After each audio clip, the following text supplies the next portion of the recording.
प्रकार दिसला तरी सुद्धा गाडी थांबवू नका. गाडी थांबवणे जीवावर बेतू शकतं. मालकाचं बोलणं मनावर न घेता जंगलाच्या दिशेने निघाले. ते सगळे बिनधास्त होऊन मज्जा मस्ती करत जंगलातून जात होते. अचानक एक माणूस गाडी समोर आला. विनयने त्याला पाहून ब्रेक दाबला आणि गाडी थांबली. तो माणूस खूप घाबरलेला दिसत होता. त्याला बघून विनय गाडी खाली उतरणार होता. तेवढ्यात त्याला शरदने थांबवले.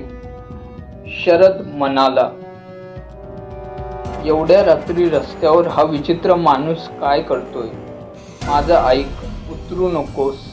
मला हे सगळं बरोबर वाटत नाहीये.